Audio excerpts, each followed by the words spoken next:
I think the first problem is, what's the definition of advisory? And there is no good definition. I have mine. It is helping a client move the needle forward in the direction of their dreams.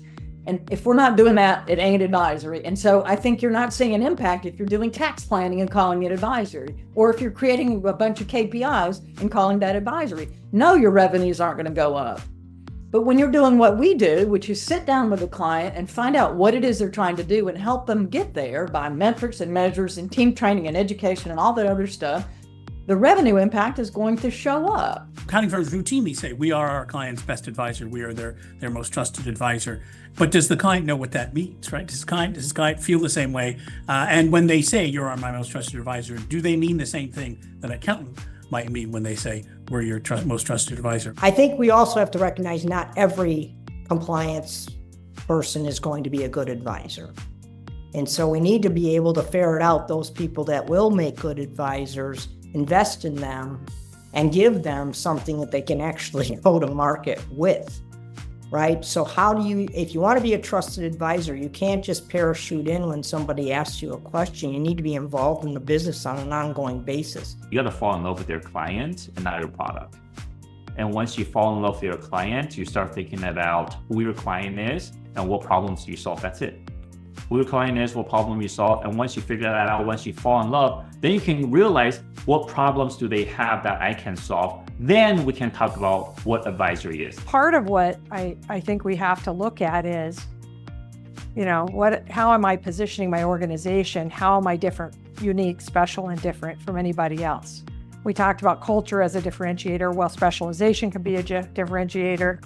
The degree of advisory that I provide, the depth of my advisory can be a differentiator. These are all things that are part of vision and strategy and have to be considered.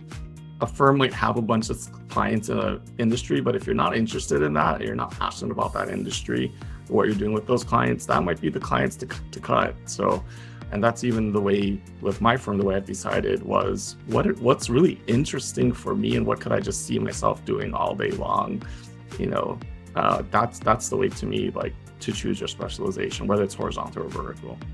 If you're going to specialize, you have to have that thought leadership.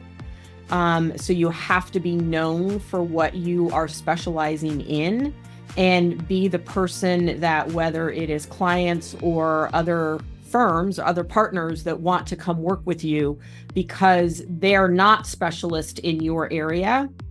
So I think having specialists in key areas are really important to help support others and to help those clients. Focus on what your clients really need. And it doesn't really matter whether or not that's advisory or not, because if you do it well and you embrace the technology to do it efficiently, you're going to be very profitable. You're going to do great. So that's my view on advisory. I think it's actually easier to scale a technology-focused compliance type practice than it is than to scale an advisory practice. And if you really don't want to be doing a lot of work and you want to be a business owner, then focus on the stuff that is easy to automate, because there's plenty of firms that aren't doing it. I think sometimes when discussions about advisory services within firms gets a little kludgy, it's because people are scared of referrals. People are scared to say, I don't know something, but I know somebody really great who does. I think when you are smart enough to understand what you don't know, and then also can surround yourself with really great people, I think the clients are grateful for that. And I think sometimes that goes missing because we do feel like we have to know everything all the time.